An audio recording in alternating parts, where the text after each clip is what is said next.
네, 반갑습니다. 제가 4번 왔는지 오늘 알았습니다. 너무 반갑고요. 지금은 한국 선교단체에서 섬기고 있습니다. 2018년 말쯤 한국으로 돌아가서 GMF라는 한국 해외 선교회라는 선교단체 대표로 섬기고 있는데요. 들어가기 전에 여기 옥스퍼드에서 한 2년 반 정도 OCMS에서 공부할 수 있는 기회가 있어서 그때 이렇게 강 집사님 알게 되고 또 교회하고 연결돼서 이렇게 4번째 오게 된 것 같습니다. 올 때마다 한 목사님 너무 따뜻하게 반겨주시고 늘 마음에 그렇게 한 목사님 뵈면 이렇게 항상 여유가 있고 항상 똑같으시고 그러셔서 너무 귀한 목사님이다 그렇게 생각하고 있습니다. 너무 감사드리고요. 오늘 말씀 좀 나누려고 하는데요. 하나님께서 왜 우리를 부르셨을까? 왜 선교사로 저를 부르셨을까? 왜 우리를 성도로 부르셨을까? 하는 것에 대해서 제가 92년도에 선교사가 됐으니까 30년 좀 넘어가면서 그때 왜 대학생 때 나를 꼬셨을까 선교사로? 그때 생각에는 이런 게 아니었던 것 같은데, 그때 꼬실 때 분명히 약속한 건 이런 게 아니었을 것 같은데, 뭐 이런 생각을 하면서 인생 이제 이렇게 좀 지나서 하나님께서 부르신 이유가 뭘까를 좀 다시 생각해 보게 됩니다. 아마 저를 제가 스스로 정의한다면 어쩌다 선교사, 그러니까 뭐 어려서부터 이렇게 무슨 신앙의 가정에서 선교사가 되도록 그렇게 됐다기보다는 그냥 제 나름의 계획을 가지고 이렇게 대학을 진학하고 저는 상대 무역학과를 나왔으니까 뭐 선교사가 될 마음이 있었던 사람은 아니겠죠. 그렇게 있던 대학생 때 언젠가 갑자기 선교사로 헌신을 하게 되었고, 그 당시만 해도 80년대 우리나라에 선교에 대한 약간 붐이 좀 있었습니다. 그런 거에 편승해서 제가 선교사로 헌신을 하게 됐고, 비교적 이른 나이에, 요즘 같으면 뭐 거의 막 선교사가 50대 돼야 들어오고 막 그러는데, 요즘은요 20대에 헌신해서 어쨌든 제가 결혼하고 어린 두 아들을 데리고 아프가니스탄이라고 하는 생소한 나라로 들어갈 때가 30대 초반이었으니까 꽤 일찍 선교사로 간 편이죠. 워낙 하나님께서 그 선교를 준비하는 기간 동안에 확신의 말씀을 많이 주셨고, 예를 들면 열면 닫을 자가 없고 밟는 땅마다 주겠노라, 두려워하지 말라, 뭐 이런 말씀들로 계속 격려하셨기 때문에 별로 두려워하지 않고, 그 당시에 아프가니스탄 안에 한국 사람이 아직 한 명도 살고 있지 않을 때 아프가니스탄에 처음으로 가서 가족을 데리고 산 첫 한국인을 여러분이 지금 보고 계시는 거 영광스럽죠?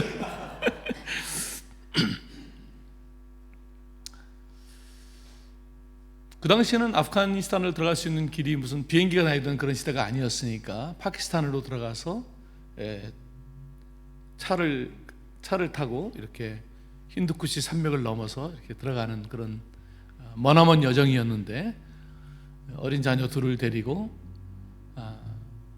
그 차를 이제 이렇게 일반 차를 타고 넘어갈 때 뒤를 돌아보니 선교사로 헌신한 지가 꼭 10년이 지났더라고요. 10년. 그 10년 동안 직장 생활도 좀 했고 또 신학을 했고 뭐 여러 선교의 준비 기간이 있었습니다. 좀 길었죠. 선교에 너무 뜨거운데 10년 동안 준비하는 기간이 저에게는 너무 길었습니다. 하나님께서 왜 이렇게 안 보내시는가? 나를 선교사로 부른 게 내 혼자만의 그냥 뜨거움이었나? 왜 이렇게 길을 안 열어주시지? 그렇게 모든 과정을 마치고 그 산을 넘어갈 때 10년이 걸렸다는 것을 알게 되었습니다. 그러면서 제 마음속에 이제 아프가니스탄은 끝났구나. 하나님께서 얼마나 이 나라를 변화시키려고 10년 동안이나 나를 직장생활, 또 신학, 또 언어학. 저는 성경번역 선교사, 성경번역 선교사라는 것은 아직 말은 있지만 글자가 없는 그런 미지의 종족들 속에 들어가서 함께 살면서 그 말을 배우고 그 말에 맞는 문자를 개발하고 그 문자를 가르쳐서 사람들이 읽고 쓸 수 있게 만들고 성경을 그 언어로 번역해서 그들도 우리처럼 성경을 갖게 하는 굉장히 오지로 들어가는 그런 선교였기 때문에 이렇게 오랜 시간이 걸렸고, 아프가니스탄의 파샤이라는 종족, 30만인데 아직 글자가 없는 그런 종족 속으로 가게 되었습니다. 람보 3 영화를 보면 실베스타 스텔론이 혼자서 아프가니스탄 가서 초토화시키는 그런 영화가 있습니다. 지금은 제가 얼굴이 좀 변형이 됐지만 젊었을 때 제가 실베스타 스텔론을 닮았다는 소리를 그때 많이 들어가지고 이제 아프가니스탄은 끝났다 이런 생각을 하고 들어갔는데 95년에 들어갔는데 만만치 않았습니다. 나라가 완전히 망가져 있었고, 들어갈 때 여러 군벌들이 싸우고 있었기 때문에 나라가 완전히 망가졌는데, 서서히 어디선가 탈리반이라는 학생들이 일어나기 시작한다라는 소문을 들었습니다. 탈리반이 아직 일어나기 전이었기 때문에 어디선가 서서히 일어나고 있었지만 아직 그렇게 뚜렷한 세력이 아니었기 때문에 여러 군벌들이 싸우고 있었고, 총을 들 수 있는 나이의 아이들은 모두가 총을 들고 다녔습니다. 너무나 위험했습니다. 큰아이가 8살, 둘째 아이가 4살, 여자는 바깥으로 나올 수 없는 세상에서 저 혼자만 문 밖으로 나갈 수 있었고, 아이들은 너무나 위험했기 때문에, 왜냐하면 10대 아이들이 총을 다 들고 다니니까 혹시라도 이 외국의 아이들이 없었기 때문에, 저희가 사는 도시에 외국 아이가 없었기 때문에 신기해서 또 장난을 쳐볼 수도 있고, 그래서 너무 위험해서 바깥에 못 나오고, 아내는 여자니까 못 나오고, 전기도 없는 세상에서 아이를 어떻게 키울 수 있을까 고민했습니다. 그러다 6개월 만에 결론을 내리게 됩니다. 여기서는 아이를 키울 수가 없구나. 홈스쿨링이라는 것도 아이가 밖에 나가서 친구들도 만나고 뛰어놀 수 있어야 홈스쿨링이라는 게 가능하지, 어떻게 집에만 있는데 이게 무슨 전기도 없고 어떻게 우리가 홈스쿨링을 할 수 있을까 해서 6개월 만에 결국 아이를 이웃 나라인 파키스탄에 있는 기숙사 학교로 보내게 됩니다. 그때가 8살입니다. 파키스탄도 뭐 그렇게 안전하지 않지만 그래도 그 당시에 아프간에 비하면 너무나 안전한 나라였기 때문에 파키스탄에 있는 그 산에 있는 기숙사 학교로 아이를 보내게 됩니다. 가기 싫다는 아이를 데리고 그 학교로 가서 한 달을 같이 살았습니다. 한 달 후에도 여전히 네가 못 견디겠으면 돌아가자. 한 달 동안 같이 지냈습니다. 한 달 후에 아이가 엄마 아빠의 눈치를 보고 자기가 거기 있어야 된다는 생각을 했는지 여기 있을 수 있겠다고 말했습니다. 두 나라 사이에는, 파키스탄과 아프간 사이에는 전화가 없고 우편 시스템이 없기 때문에 아이와 연락이 되지 않는다는 게 너무 어려운 일이죠. 돌아가면 다음 아이에게 올 때까지 서로 연락이 되지 않는 것입니다. 쉽지 않죠. 그래봐야 8살인데 이제 성균지에 온 지도 6개월밖에 안 됐는데 쉽지 않았습니다. 한 달이 지나서 아이가 거기 있겠다 그래서 아이의 손을 잡고 가족이 함께 기도했습니다. 하나님, 제가 돌아가서 아프간 아이들을 잘 섬기겠으니 하나님께서는 우리 아이를 잘 돌봐주십시오. 그리고 이제 아이에게는 늘 그 씩씩한 아빠였기 때문에 큰 소리로 이제 씩씩하게 떠나주려고, 제가 나름 보기에는 그래도 해병대 백령도에서 근무했기 때문에 아이에게는 우리 아빠 해병대, 씩씩한 이 아빠. 하지만 하나님 아버지 6글자를 하고 제 마음이 무너졌습니다. 그리고 소리가 나오지 않았죠. 그리고 뭐라고 기도했는지 아이를 쳐다볼 수가 없었습니다. 그렇게 돌아와서 힘든 세상을 보냈습니다. 그리고 3개월이 더 지나서 우리가 들어간 지 9개월 됐을 때 드디어 탈리반이 저 남쪽부터 하나씩 점령해 온다는 소리를 들었습니다. 그리고 쉽게 탈리반이 정권을 잡았습니다. 왜냐하면 나라가 너무나 망가져 있었기 때문에 사람들은 이 지겨운 세상 좀 탈리반이라도 들어와서 좀 끝내주기를 바랬던 거죠. 왜냐하면 너무나 많은 세력들이 싸우다 보니까 이 안전이 보장이 안 되고 나라가 엉망이었기 때문에 탈리반 누군가 강한 세력이 정권을 잡으면 적어도 나라의 치안은 보장이 되니까 정말 탈리반이 정권을 잡고 나서는 치안이 좋아졌습니다. 왜냐하면 정권을 잡았으니까. 다만 탈리반이 너무나 이슬람 율법을 엄격하게 적용하느라 매일같이 사고의 소식이 들렸고 금요일이 되면 도둑질하다 걸린 애 손을 자르고 뭐 여자를 땅에 파묻어서 돌로 쳐서 죽이고 이런 일들이 막 실제적으로 구약의 율법같이 적용하는 그런 일들이 일어났습니다. 탈리반이 들어오면서 10년 동안 준비한 성경 번역이라는 저의 비전이 날아갔습니다. 탈리반은 그렇게 소수 종족의 언어로 무슨 일을 하는 것을 바라지 않았기 때문에, 그래서 제가 가려고 했던 그 종족은 가보지도 못한 채 저의 비전은 날아가 버렸습니다. 10년 동안 저를 그렇게 마치 이 비전을 위해서 저를 태어나게 하시고 부르신 것처럼 그렇게 꼬시던 하나님께서 제가 선교 현지에 도착하자마자 9개월 만에 탈리반을 보내서 완전히 제 비전을 산산조각나게 하신 것이죠. 제가 그 저를 받은 구호단체 대표에게 물어봤습니다. 내가 다소 견딜 수 있는데 내가 언제 저 종족으로 가서 성경 번역이라는 것을 할 수 있겠냐. 그 대표가 탈리반이 정권을 잡고 언제까지 이 탈리반이 있을지 모르는데 어떻게 내가 말할 수 있겠냐. 내 생각에 아마 최소한 일단 5년 동안은 그 종족을 네가 못 갈 거다. 그럼 내가 뭐하러 그 나라에 있어야 됩니까? 그러면서 저한테 그동안은 저한테 비자 3개월짜리 비자 스폰서를 주고 있었는데 이제 더 이상 줄 수 없으니 이 나라를 떠나든지 아니면 우리가 하라는 일을 하든지 둘 중에 하나를 선택해라, 그렇게 이야기했습니다. 그리고 저에게 니네가 하라는 일이 뭐냐 물어봤더니 지금 전쟁이 심해지면서 너무나 난민들이 우리가 사는 소도시 근처에 광야에 난민들이 너무 많이 몰려왔는데 난민들이다 보니까 이 엄마들이 먹을 것이 없고 젖이 안 나오니까 아기들은 많이 낳고 아기들이 다 영양실조 걸렸으니 지금 이 난민촌에다가 닭을 나눠주는 일을 하려고 하는데 그걸 네가 시작하는데 맡아서 해보지 않겠냐. 그래서 일단 6개월만 시험적으로 해보겠다 그랬습니다. 저는 10년 동안 성경 번역, 신학, 언어학 석사 막 이런 거 따가지고 왔는데 닭을 나눠주는 일을 하게 되었습니다. 닭을 나눠주는 일은 닭을 잡아먹으라고 주는 게 아니라 닭을 키워서 계란을 엄마들이 먹고 젖이 돌아서 아이들이 영양실조에서 면하게 하는 그런 좋은 프로젝트였습니다.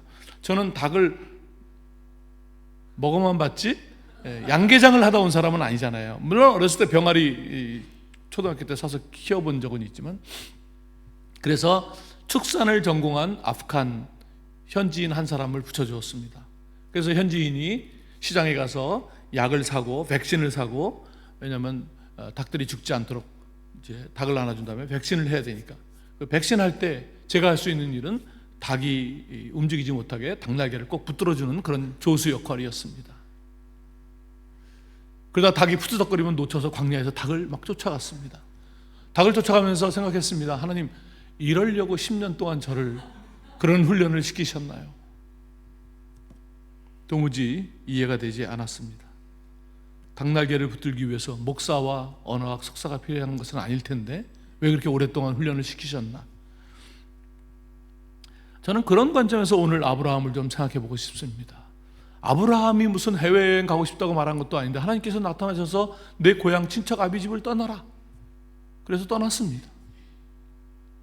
와서 기근을 만났습니다. 그래서 애굽에 내려갔습니다. 너무 두려웠죠. 애굽이라는 나라에서. 그래서 아내를 누이라고 속일 수밖에 없었습니다. 왜냐하면 자기가 알고 있는, 자기가 만난 하나님은 자기 조상신 정도로 이해했지 지금 대국인 이집트의 바로왕보다 크다는 생각을 할 수가 없었겠죠. 그런데 하나님께서 바로왕의 꿈에 나타나서 아내를 건져 주었습니다. 하나님이 적어도 이 바로 왕보다 크시다는 사실을 깨닫게 되면서 믿음이 생겼겠죠. 애굽을 나오면서 조카 롯에게 이야기합니다. 나는 이제 하나님을 알았다. 나는 어디로 가도 상관이 없다. 네가 좌하면 나는 우할 것이요, 네가 우하면 나는 좌하리라. 네가 먼저 선택해라. 믿음이 생겼다는 얘기죠. 그렇게 믿음이 커가기 시작합니다. 조카 롯이 잡혀갔다는 이야기를 듣고 집에서 길리운 자 318명을 데리고 쫓아갑니다. 연합군을 쫓아갑니다. 318명을 데리고. 그리고 연합군으로부터 자기가 조카 롯과 빼앗긴 모든 것을 찾아옵니다. 떨렸겠죠. 자기가 어떻게 318명을 데리고 이 연합군을 쫓아갔나. 나중에 생각하면 두려웠겠죠. 믿음이 또 생깁니다. 하나님이 하셨구나. 그래서 그 탈취한 물건 중에 자기는 취하지 않습니다. 믿음의 표시이죠. 그렇게 믿음이 성장하기 시작합니다. 한 가지 부족한 게 있었습니다. 그렇게 고향을 떠나왔는데 물려줄 후손이 없다는 것이 늘 마음에 걸렸습니다. 하나님을 믿는데 딱 2%가 부족한 것이죠. 하나님께서 어느 날 나타나서 걱정하지 마라, 내가 아들 줄게 말씀하셨습니다. 근데 그렇게 아들을 낳기에는 좀 나이가 늦었습니다. 70대가 되었는데. 그러면 빨리 주셔야 되는데 맨날 오실 때마다 준다니까 좀 기다려, 준다니까. 그러다 100세가 되었습니다. 그 중간에 그런 얘기 하실 때마다 믿을 수가 없으니까 주기는 뭘 주십니까? 그저 우리 집에서 길리우는 저 엘리에셀 저 종이 제 후사가 되겠죠, 뭐 이러면서 반항도 해봤지만 그럴 때마다 이리 따라 나와. 그래서 밤하늘의 별색이 뭐 바닷가의 모래알색이 이런 특수훈련 시키고 주지는 않으면서 난 이 아브라함의 심정이 막 이해가 돼요. 아프가니스탄 갔다 오니까. 그런데요, 100세가 되었을 때 이삭이라는 아들을 주었습니다. 할렐루야죠. 야, 하나님 진짜 나 이건 안 되는 줄 알았는데 이게 된다고? 100세 애를 주신다고? 나머지 2%가 아니 넘어서 120%의 믿음이 채워지는 거죠. 정말 하나님이시구나. 되는구나 이게. 내가 의심할 게 없구나. 그리고 아브라함과 이삭이 이제 아버지와 아들과의 관계가 성숙하기 시작합니다. 한 10대였겠죠. 그러나 그 당시의 10대는 오늘날의 10대가 아닙니다. 오늘날의 한 30대쯤? 제가 아프간 갔을 때 10대 아이들이 저한테, 거기도 존댓말인데 존댓말 안 해요. 제 이름이 아담칸. 아담칸 일로 와서 차 한잔 마셔. 12살, 3살짜리가 막 그래요 저한테. 그게 참 적응이 안 되더라고요. 그러니까 생각해보니까 5살짜리가 밥 먹기 살기 힘드니까 자동차 공업사 같은 데 5살짜리 맡깁니다. 그러면 밥 먹여주면서 일 시키는 거예요. 봉급은 주지 않지만 밥 먹여주는 걸로만 해도 애들이 많으니까 그렇게 맡기는 거예요. 그럼 5살짜리가 공업사에서 일을 시작해서 12살이면 직장생활 7년 차예요. 과장급이죠. 그러니까 12살짜리가 저한테 일로 와 충분히 이해가 돼요. 과장님이신데. 그런 애들 함부로 대했다가 큰일 납니다. 진짜로. 12살이면 우리나라도 옛날에 막 16살 장원급제하고 막 그랬잖아요. 그러니까 지금 애들하고 비교가 안 되는 거예요. 지금이 아마 30대? 저도 이제 30대 그 아이들이 커서 지금 30대가 되었는데, 지금 이제 직장 생활하면서 아빠 이런 건 어떻게 뭐 이렇게 그 정도 관계가 됐을 거라고 생각합니다. 아버지와 아들의 관계가 완전히 무르익었을 때 하나님께서 됐다, 그 아이를 죽여라. 그 아이를 죽여라. 이게 이해가 되겠습니까? 아브라함이 그 아들을 기다리다가 받았을 때 하나님 완전하신 분이구나를 믿었는데 이건 또 뭐지? 죽으면 자기가 죽어야지. 이 아이를 통해서 큰 민족을 만들겠다고 약속하신 하나님께서 이 아이를 죽이라니, 이게 무슨 말일까? 도무지 이해가 안 됐겠죠. 그리고 오늘 본문처럼 마침내 칼을 들었으니까 사실상 우리가 뒤에 결론을 알아서 그렇지 사실 아버지는 아들을 죽인 것이죠. 왜 그러실까요? 도대체 하나님은 왜 저한테, 왜 아브라함한테 왜 이러시는 걸까요 도대체? 이런 생각을 좀 해보게 됩니다. 왜 우리를 부르신 걸까? 왜 아브라함을 부르신 걸까? 왜 아브라함에게 그렇다면 이삭을 왜 주신 것이었을까? 이런 생각입니다. 선교 현장 이야기 두 개의 이야기를 좀 해보겠습니다. 제 후배 선교사 중에 고등학교 때 선교사로 헌신한 친구가 있습니다. 고등학교 여학생이었는데 고등학교 때 선교에 헌신하고 성경 번역, 제가 속해 있는 성경 번역이라는 선교에 헌신을 했습니다.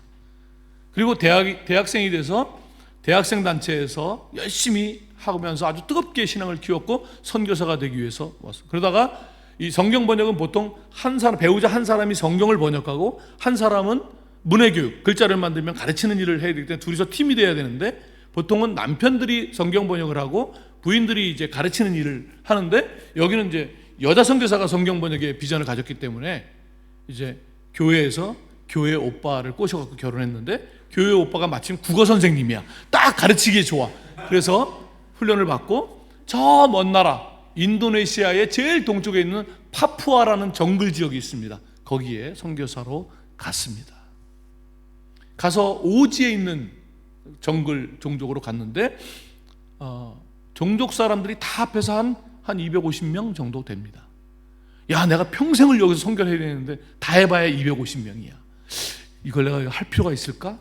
생각했다가 자기가 숫자에 헌신하지 않았다는 것을 깨닫게 됩니다. 그래서 거기에 이제 성경, 그 사람들은 완전 종족, 말만 있고 글자는 없고 당연히 들어가는 것도 경비행기 타고 들어갈 수 있는 길도 없는 그런 정글 지역이 저 파푸아뉴기니 또 인도네시아 파푸아 지역에 많이 있습니다.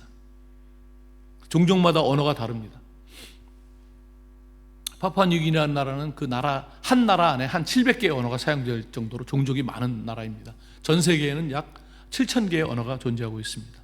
지금도 한 3,000개 정도의 종족이 아직도 말은 있지만 글자가 없는, 아직도 복음이 필요한 그런 지역입니다. 그 중에 하나를 간 것이죠. 그런데 조금 지내다가 이 마을과 원수 마을이 있다는 것을 알게 되었습니다. 원수 마을이라는 것은 그들에게는 원수 마을이지만 같은 언어를 쓰니까 이 선교사에게는 우와, 인구가 더블이 된 거죠. 너무 기뻤습니다. 원수 마을이 있다는 것 자체가.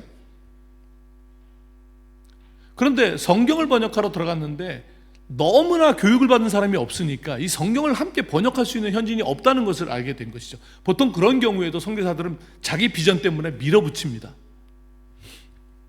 그런데 참 좋은 선교사죠. 자기 비전을 좀 뒤로 미루고 먼저 교육부터 해야 되겠다는 생각을 하게 됩니다. 그래서 이 두 마을 한 마을에서 하면 원수 마을이니까 안 올 테니까 두 마을이 아니라 제3지역에 학교를 세우고 기숙사를 세우고 교육을 시작합니다. 그래서 이 마을에서 아이들이 오게 되죠. 그래서 한 10대 아이들, 이런 아이들이 오게 되는데 그 첫 마을 추장의 막내 어린아이가 있었는데 걔가 자기도 가고 싶다고 이야기를 합니다. 너무 어려서 안 된다. 근데 왜 걔가 그러냐면 더 어렸을 때 발을 다쳤는데 이 여자 선교사가 발을 고쳐준 적이 있는데 그 일로 인해서 엄마처럼 따르게 된 거죠. 그러니까 거기를 간다 그러니까 자기도 가겠다. 자기 형이 가니까 가겠다. 너는 좀 더 큰 다음에 와라. 아니다, 난 가겠다. 그래서 그 추장 부인이 이렇게 가고 싶어 하는데 데리고 가십시오. 그래서 어린 나이인데 데리고 오게 됩니다. 그리고 거기에서 이제 아이들을 처음에는 남자아이들만 나중에 여자아이들까지 해서 이제 기숙학교를 하는데 이 윤리의식이나 이런 교육을 받아본 적이 없기 때문에 너무나 많은 문제들이 생겨납니다. 막 그 기숙사 학교 안에서 여자아이가 임신을 합니다. 그러면 그 여자 쪽 집에서 와서 이 학교에다 불을 질러버리겠다 그럽니다. 이 선교사가 늘 긴장하고 늘 힘든 상황 속에서 살아갑니다. 그리고 아이들이 교육을 받으면 조금 똑똑해지면 또 일자리를 찾아서 떠납니다. 그래서 이 아이들을 교육해서 성경을 번역하려고 이 교육을 시작했는데 애들이 남질 않습니다. 그리고 다 떠나는데 이 추장의 막내 아들, 제일 어렸던 이 아이가 떠나지 않고 이 아이가 거기에 남게 되고 제일 똑똑합니다. 에리소라는 아이였는데 이 아이 하나가 남게 됩니다. 이 아이가 남을 수 있었던 것은 다른 애들은 다 건강하고 막 거기 아이들은 뭐 거의 원숭이랑 경쟁할 정도로 막 나무 빨리빨리 타고 막 강물에 들어가서 뭐 물고기처럼 수영하고 이게 어려서부터 생활인데 이 아이는 몸이 약해갖고 그걸 못합니다. 그러니까 늘 공부만 하고 몸이 약해서 그렇게 있게 됩니다. 다 떠나고 이 아이가 이제 교육이 제대로 되고 성경을 번역할 수 있는, 아직 어리지만 그래도 10대지만 성경을 번역을 할 수 있는 정도의 아이가 됩니다. 그래서 이제 선교사님 집에 한 방을 성경을 번역할 수 있는 방으로 꾸미고 이 아이와 함께 성경을 번역해 나가고 누가복음의 한 200절을 번역하고 사도행전 10장 정도를 번역하고 점검을 합니다. 이제 비록 어려운 시간을 겪었지만 이 아이 하나가 그래도 제일 약하지만 남아서 하나님의 말씀을 번역할 수 있는 일을 시작하게 된 거죠. 사도행전 10장까지 번역하고 점검하던 어느 날 이 아이가 갑자기 죽게 됩니다. 뭐 어쩌라는 겁니까? 그 긴 세월 다 사역을 비전을 미루고 양보하고 아이를 키우고 그 긴장 속에서 살면서 그렇게 겨우 그랬는데 제일 약했던 이 아이를 통해서 성경이 번역되었더라 라고 해야 간증이 되는데 얘가 죽었습니다. 어쩌라는 겁니까? 어떻게 하라는 거예요? 어느 날 밤에 남편 선교사가 자다가 이상한 소리가 들려서 일어나 보니까 그 아이와 번역하던 그 방에 이 여자 선교사가 밤에 잠을 자지 않고 통곡을 하고 있습니다. 통곡이 아니라 실성을 했습니다. 그래서 긴급히 철수해서 한국으로 돌아오게 됩니다. 진단을 받아보니 공황장애였습니다. 다시 선교지로 가기가 힘든 상황이 되었습니다. 왜요? 선교가 뭘까요, 여러분? 하나님이 도와주셔서 선교의 일이 끝난다고요? 그러면 이 선교사는 뭘 잘못해서 하나님이 아브라함은 뭘 잘못해서 저는 뭘 그렇게 물론 제가 잘못 많이 했습니다. 젊었을 때 잘못 안 했다는 게 아니라 그렇지만 뭘 그렇게 20대 때 비전 가지고 10년 동안 준비했으면 뭐 돼야 될 거 아닙니까? 성경 한 구절도 번역을 못하고 제가 나왔으니까요. 이해할 수 없는 일이죠. 이야기 하나만 더 해보겠습니다.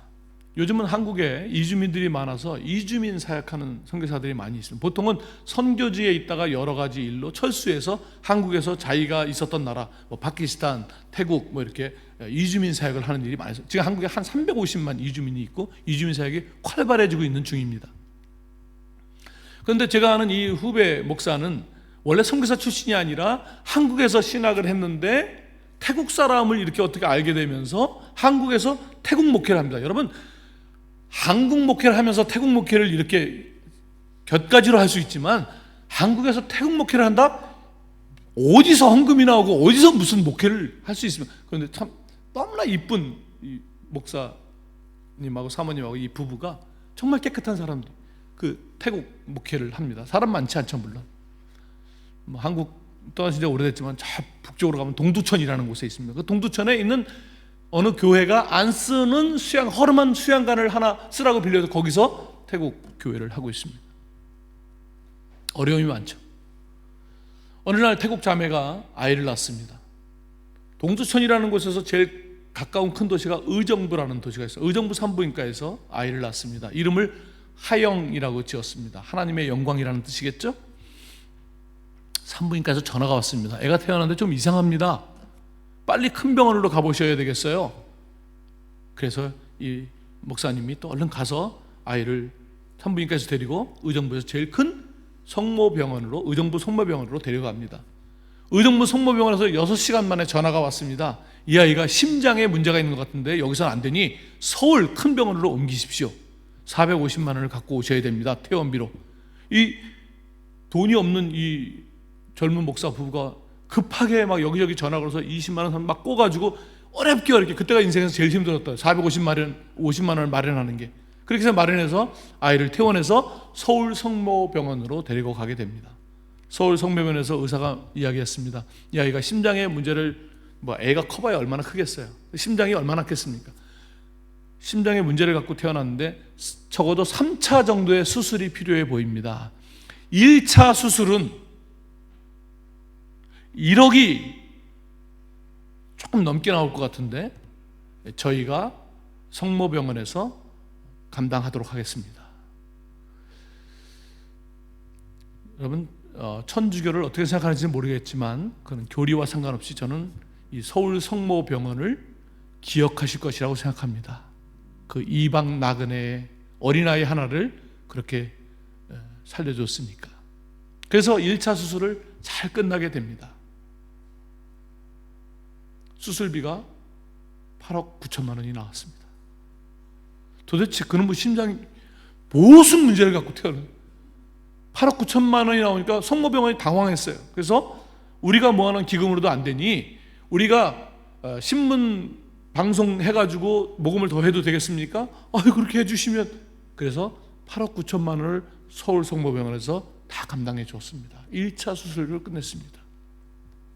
의사 선생님이 얘기했습니다. 2차 수술은 내 제자가 부천 세종병원에 가면 거기가 심장이 유명한데 거기 내 제자가 있으니 소개시켜 주겠습니다. 글로 가십시오. 그래서 그리로 가게 됩니다. 2차 수술 8억 1천만 원이 나왔고요. 1차 수술이 2차 수술에서 1억 9천만 원이 나오게 됩니다. 꼭 10억이 들어갑니다. 그래서 2차 수술 잘 마치고 아이가 동두천으로 오게 됩니다. 왜냐하면 3차 수술은 아이가 조금 큰 다음에 해야 된다 그래갖고 동두천으로 데리고 오게 됩니다. 여러분, 부천과 동두천은요 꽤 멉니다. 한국에서 다니기에는. 근데 아이가 막 호수를 많이 꽂고 왔는데 아이가 이렇게 하다가 호수가 빠지면 이게 아무나 끼울 수가 없어요. 병원까지 가야 돼요. 그러면 동두천에서 부천까지 또 이 목사님이 가야 돼요. 어느 날은 하루에 3번을 왔다 갔다 했답니다. 그렇게 케어하고 조금 안정이 돼서 부모가 3차는 어차피 조금 큰 다음에 해야 되니까 태국으로 돌아가겠다 이야기를 해서 돌아가야 되는데 이 비행기에 의사가 같이 타야 되고 가서 공항에 앰뷸런스가 대기하고 있어야 되고 의사가 같이 가서 집에 가서 다 세팅해주고 돌아와야 되는, 다 지원을 받아서 다 해주고 그리고 겨우 목사님 그 의사가 돌아와서 이제 그 부부가 태국으로 돌아갔습니다. 그리고 정확히 6개월 후에 아이가 호흡 곤란이 와서 죽었습니다. 그럼 왜? 도대체 10억은 왜 날린 거야? 우리의 이 선교, 과업 중심의, 프로젝트 중심의 생각으로 보면 왜 이런 헛일을 하시는 거예요? 하나님은 그 10억 가지고 아프리카에 있는 애들 먹이면 몇 명을 먹일 수 있는데 답이 나오지 않습니까? 도대체 이 헛수고를 왜 하게 하는 거야? 하나님은 이 목사는 무슨 잘못을 해서 이렇게 애를 케어를 다 했는데 도대체 뭐 하는 짓이에요 이게? 이런 생각을 할 수 있죠.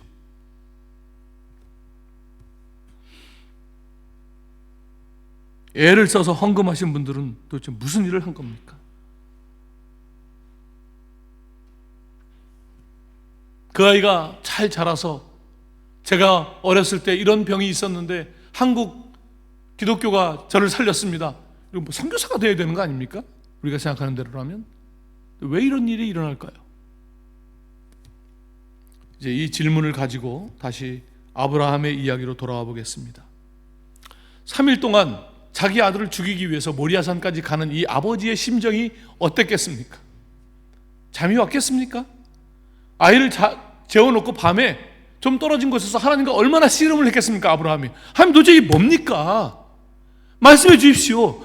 제가 주님 말씀, 하나님 말씀 듣고 고향을 떠나서 여기까지 오면서 평생을 살아오면서 많은 믿음을 키워왔는데 이거 모르겠습니다. 이거 왜 그런 겁니까? 말씀해 주십시오. 하나님이 침묵했겠죠. 하나님이 그런 일에 그렇게 답을 하시는 분이 아니니까. 답답한 분이시죠.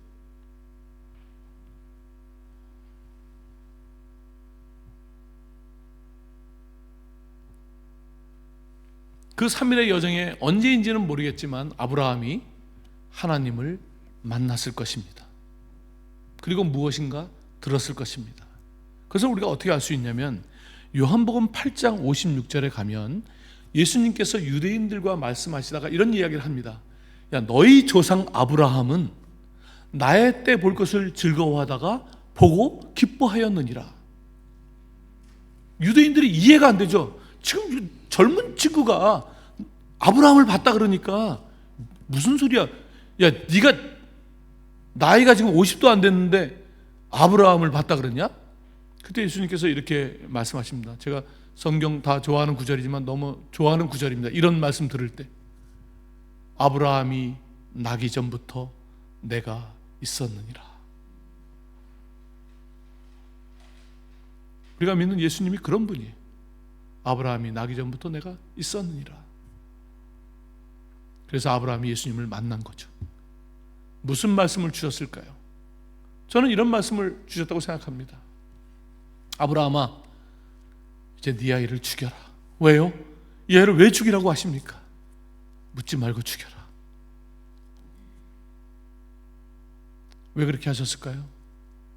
이 말씀은 아브라함에게 이삭을 죽이라고 하시는 말씀은 아브라함에게 하는 말씀이 아니라 사실은 하나님이 자기 자신에게 하시는 말씀이죠.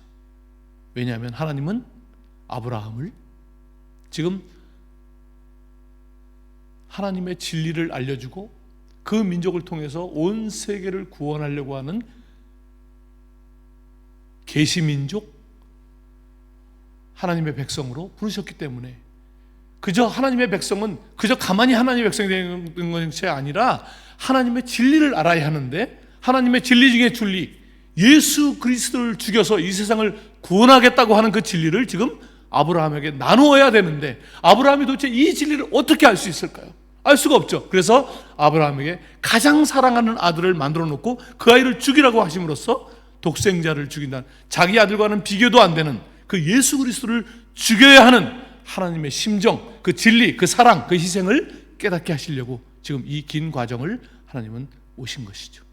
그러니 자기 아들과 비교도 안 되는 독생자 그리스도를 죽이기로 작정하신 아버지 하나님의 마음을 깨달았을 때 어떻게 자기 아이를 죽일 수 없다는 이야기를 할 수 있겠습니까? 왜냐하면 우리의 헌신이라는 것은 하나님의 은혜보다 클 수가 없기 때문에, 하나님의 은혜를 깨닫는 만큼 우리는 하나님께 헌신할 수 있기 때문에 아브라함은 그 헌신을 하게 되는 것이죠. 그렇게 이삭을 죽이려고 했을 때 하나님은 아브라함에게 이렇게 말씀하십니다. 내가 이제야 내가 하나님을 경외하는 줄 아노라.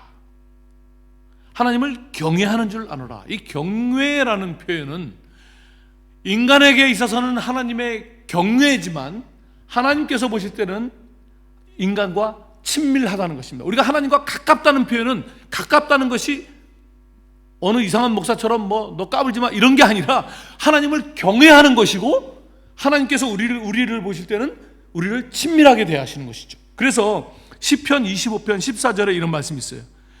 여호와의 친밀하심이 그를 경외하는 자들에게 있으며, 여호와의 친밀하심이 그를 경외와 친밀은 같은 말인데 인간에게서는 경외고 하나님께서 볼 땐 친밀이에요. 그렇게 친밀한 관계가 될 때 그 다음 뭐냐면 그의 언약을 그들에게 보이시리로다. 우리가 하나님을 경외하고 하나님 우리를 친밀하게 여기서 우리가 하나님과 하나 될 때 하나님의 뜻이 보여지기 시작한다는 것입니다. 하나님이 그 뜻을 우리에게, 아브라함에게 알려주기 위해서 이 긴 시간을 했다는 것이죠. 그래서 하나님은 우리에게 낯선 일을 만드시는 것입니다. 우리의 경험과 우리의 이해 속에서 살아가는 이 세상에 저 하나님께서 알려주시려고 하는 진리와 영원한 것은 이 세상의 경험과 우리가 갖고 있는 패러다임 속에서 이해할 수 있는 것이 아니라 어느 날 낯선 일을 만나고 우리가 깨지고, 하나님 우리를 깨트리시는 이유는 깨트려져서 흩어지라는 뜻이 아니라 깨져서 그 틈 속으로 영원한 빛을 보라고 이런 일을 하시는 것입니다. 그래서 아프가니스탄에서, 그리고 아브라함이, 그리고 그 에리소가 죽어서 공황장애를 만난 그 선교사가, 그리고 동두천에서 그 사역을 감당하는 그 선교사가 그런 낯선 일을 통해서 이전에 알 수 없었던 하나님을 만나게 되는 것이죠. 그래서 하나님은 우리를 흔드시는 것입니다. 왜냐하면 하나님이 우리를 부르신 이유는 우리를 통해서 멋진 선교라는 어떤 일을 하시기 위해서 우리를 부르신 것이 아니라 이렇게 낯선 일을 통해서 하나님을 알아가는 사람들, 영원한 생명을 알아가는 사람들, 영원한 진리를 알아가는 사람들, 그래서 점차 우리가 하나님을 아는 성숙으로 나아가기 위해서 우리를 부르신 것입니다. 하나님은 사실 선교라는 거 오늘 당장 끝낼 수 있습니다. 제가 선교지 다녀보면 꿈에서 하나님을 만난 사람들을 가끔 만납니다. 제가 네팔에 갔을 때도 비루라는 사람이 아내가 너무 아파서 거기 방식대로 빚을 내서 닭을 잡아서 너무 가난했으니까 낳지 않으니까 또 염소를 잡아서, 낳지 않으니까 소를 잡아서 엄청난 빚을, 낮은 카스트 엄청나게 빚을 졌는데 아내가 죽었습니다. 너무 힘들게 살아가는데 꿈에 내가 예수다, 나를 믿어야 된다. 근데 그 네팔 저 산속에 있는 그 사람이 예수님을 어떻게 알겠습니까? 몇 년이 지났는데 거기에 드디어 그 산골짜기에 선교사가 들어옵니다. 그리고 선교사가 그 사람을 일꾼으로 쓰게 됩니다. 그리고 저녁을 초대하고 너무 비루가 너무 궁금해서 내가 꿈에 예수님을 만났는데 선교사가 뭐? 네가 예수를 알아? 비루가 더 놀라서 그럼 넌 예수를 알아? 너무 놀라운 일이 저희 가면 예수님에 대해서 쓴 책도 있고 예수 믿는 사람들이 다니는 교회라는 것도 있고 그래서 제가 그 네팔을 방문했을 때 그 비루가 공항까지 이제 거기서부터 한 3일을 걸어가야 돼. 산을 걸어가야 되는데 그 짐꾼으로 일하는 사람인데 그 틈마다 성경을 읽고 있더라고요. 그때는 이미 믿어가지고. 그러니 지금 이 순간에 오늘 밤에 하나님께서 믿지 않는 모든 영혼들에게 내가 예수다 나를 믿어라 한 방에 선교 끝낼 수 있습니다. 그런데 왜 우리 같은 사람을 초대했을까요? 그 선교의 일을 끝내기 위해서가 아니라 우리가 착각하는 거죠. 여기에 영광스럽게 우리를 부르셔서 많은 낯선 일들을 만나면서 하나님을 아는 사람들로 진리를 아는 사람들로 만들어가기 위해서 오늘 이 힘겨운 일을 한 방에 끝낼 수 있는 일을 안 하시고 힘겨운 일을 우리를 불러서 하고 계시는 중이라는 사실, 그렇게 겸손하게 하나님의 선교에 참여하는 성도가 되시기를 주님의 이름으로 축원합니다. 기도하겠습니다. 하나님 감사합니다. 젊어서 헌신할 때 하나님이 제가 필요한 줄 알았습니다. 시간이 지나면서 하나님의 일에 방해가 된다는 것을 알았습니다. 그럼에도 불구하고 우리를 지금까지 붙들고 가시는 것은 우리에게 보여주실 영원한 진리가 있기 때문에 계속해서 우리와 동행하시며 하나님의 진리를 주시는 줄 믿습니다. 힘을 다해 말씀을 배우고 힘을 다해 하나님을 배워가면서 이 영원한 진리를 아는 성숙한 성도들이 되게 축복하여 주옵소서. 예수님의 이름으로 기도합니다. 아멘.